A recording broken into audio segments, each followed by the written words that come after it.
अहो भाई की हो? हम जा रहियो बाहर देमा तो 4-5 बोरा चावल उबल दे दे हमरो बाल बच्चा उजा खैते। अरे 4-5 बोरा चावल चावल है रे? नहीं चावल खेता में उपज ले जे की होले? अरे नहीं जानो कि मारा हो गए खेता में साल धान उपजले नहीं उपजले तो ऐसी भर बोरा कोठिया में चाउर धैल है और धान बेच के टीवी लगैनी फ्रिज लगैनी। अरे तो की कहना हो ने फरिया के कह ठीक नहीं तोरा तो घारा से एगो अन्न नहीं देबो तो खेतिया करे लाबो ही। ऐसे कैसे नहीं दमी हो? खेता में आधा हमर हिस्सा नहीं हो अब पूंजिया में भेजिए दियो तो मतलब खाऊ लगी नहीं दमी हम बाहर में रोई तो खरीद के बाल बच्चे खाइए। आहो नहीं मिलतो तो नहीं मिलतो। आहो नहीं मिलता नहीं तो खेत घर में आधा आधा कर हम अपन खेत बटैया लगा देबे कम से कम खाए भर तो धान चाउर देते ने। हाँ तो ठीक हो जो बांट दो पंच के बोला ले। अरे पंच के की बोले भाई जे 4 आदमी हखिन ये सब फैसला कर देथिन। हम रहबो घरवा तू रही है दलानी पहले बते तो सुने खेत खरिहानी। आहो ना हो पहले घरा से शुरू करो। अरे पहले खेता कर। हम रहबो घरवा तू रही है दलानी पहले बते तो सुने खेत खरिहानी।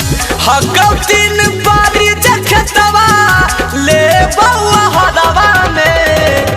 अरे हरवा में तोरा नहीं मिलतो। अच्छा काहे हो हमरा हरवा में काहे नहीं देमी? अरे तो शहर में रहे वाला है ना खेती बाड़ी थोड़ी नहीं करे ले मी। अरे हम खेती करिए चाहे खेता के बेच दिए तो ओकर मालिक ही तो अधिक ना हिस्सेदार हो। अरे मारबो ना एक थोपी तो गिर जेमी। अच्छा तो मारमी हमरा जब दे दिया नहीं एक लाठी बे तो नच के गिर जिमी के तू?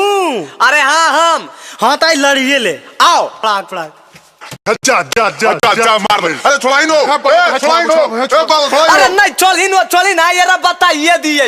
ए पिया रखल है ने कुछ झगड़वा में खेतवा बधरवा में जी जैसे कहो है करो बटवरवा दे दे हो इहे रहते घरवा में जी।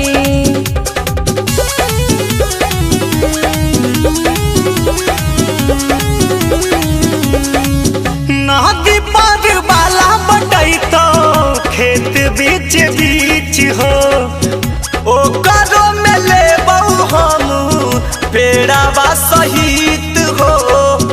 अरे तोर मन में न एकदम बेईमानी घुसल हो।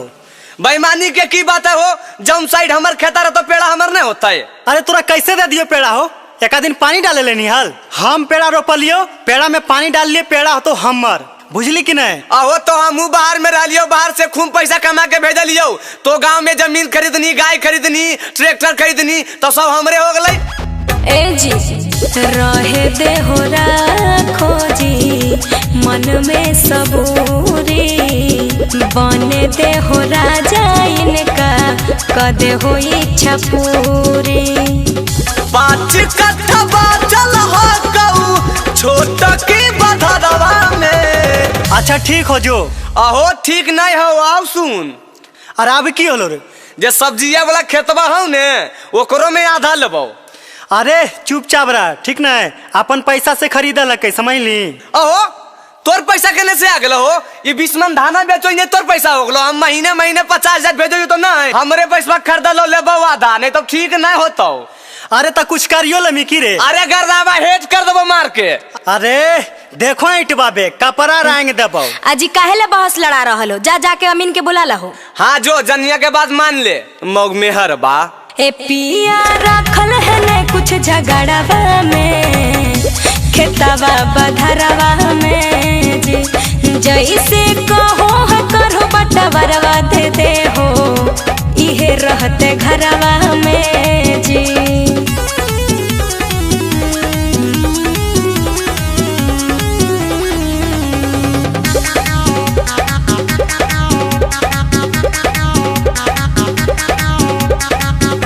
आज से लगा रे चूल्हा जो रही तो केतना हो कोठिया में चाउर बटाई तो। अच्छा उपजाइए हम दे दिए तोरा। अहो तो पूंजिया तोरा के दलको हम ही ना दलियो। जोर झूठा लड़े के टंठा करो हक ज्यादा मांगो हजे पिया दे दे हो आधा। हकौ जे तो कनिया बताई तो बाजार वाला दुकान पे आंख मत गड़ाओ, समझ ले। काहे हो? बाजार वाला दुकान हमर नहीं है की? अरे हमर ससुराल से मिल ले हल। अच्छा, आज तक तू हमरा नहीं बताई रोल कि तोर ससुरार के है। आज बटबरवा घड़ी तोर ससुरार के हो गए और नैहर के हो गए।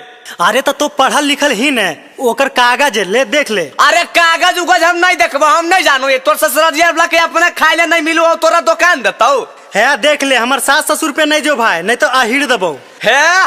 मारबन बैग काना गहिर कर दबो। अरे तियाओ, अरे तो आओ ने क्या भाग रहा? आगे आगे पकड़न के एकरा मार दबे। हाँ तो मार दमी, बड़ी बसगर नहीं मारबो काना जरिया पर के गिरमी जाके धाना का रिया पर। पिया राखल है ने कुछ झगड़ावा में, खेतवा बधरवा